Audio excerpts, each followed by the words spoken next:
नमस्कार साथियों, आप देख रहे हैं सम्यक दृष्टि। मैं हूं रविकांत।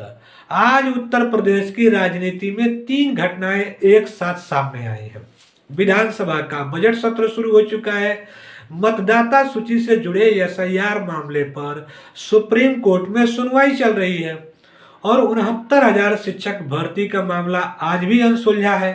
ये तीनों खबर अलग अलग नहीं है, ये मिलाकर एक बड़ा सवाल खड़ा करती है। क्यों? क्योंकि योगी आदित्यनाथ की सरकार दलित, पिछड़े और आदिवासी अल्पसंख्यक समाज के प्रति जवाबदेही है, होना भी चाहिए। बहस या औपचारिकता नहीं है। सरकार कहती है बजट सत्र में हर मुद्दे पर चर्चा होगी, लेकिन जनता पूछ रही है, क्या चर्चा से नौकरी मिलेगी? क्या भाषण से आरक्षण सुरक्षित होगा? क्या आंकड़ों से सामाजिक न्याय लागू होगा? अगर बजट सत्र सिर्फ सरकार की उपलब्धियां गिनाने तक सीमित रहा तो यह लोकतंत्र नहीं, सत्ता की औपचारिक रस्म बनकर रह जाएगा। एसआईआर का मामला, वोटर लिस्ट और लोकतंत्र। आज सुप्रीम कोर्ट में मतदाता सूची के एसआईआर को लेकर सुनवाई चल रही है। यह सिर्फ तकनीकी मामला नहीं है, यह सीधा सवाल है, किसका नाम वोटर लिस्ट में रहेगा और किसका नहीं। अनुभव बताता है कि दलित बस्तियां, पिछड़े वर्ग के इलाके, अल्पसंख्यक मोहल्ले, इन जगहों पर नाम कटने की शिकायतें सबसे ज्यादा आती हैं। अगर वोटर ही कमजोर कर दिया जाए तो प्रतिनिधित्व जैसे सवाल कैसे मजबूत होंगे। इसीलिए एसआईआर का मामला उत्तर प्रदेश की राजनीति पर सीधा असर डालने वाला है। 69,000 शिक्षक भर्ती और योगी आदित्यनाथ की जिम्मेदारी भी अब उस मुद्दे पर आते हैं जिससे सरकार सबसे ज्यादा बचती रही है।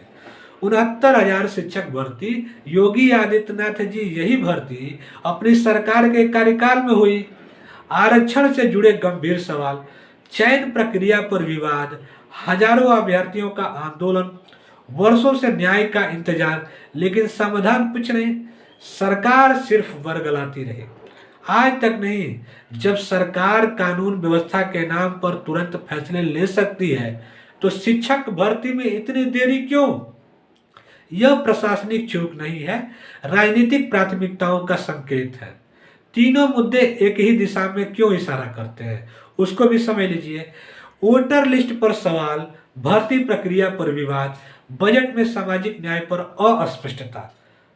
तब यह संयोग नहीं है, उस राजनीति की तस्वीर है जिसमें गरीब, वंचित और हाशिए समाज के वोट लिस्ट लिया जाता है, लेकिन उनके सवालों को टाल दिया जाता है और जवाबदेही ही सत्ता बच जाती है।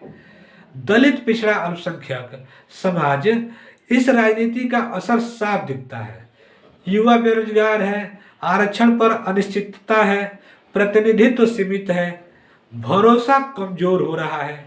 जब सरकारी नौकरी, वोट कमजोर और आवाज अनसुनी हो तो लोकतंत्र सिर्फ कागज पर बचता है।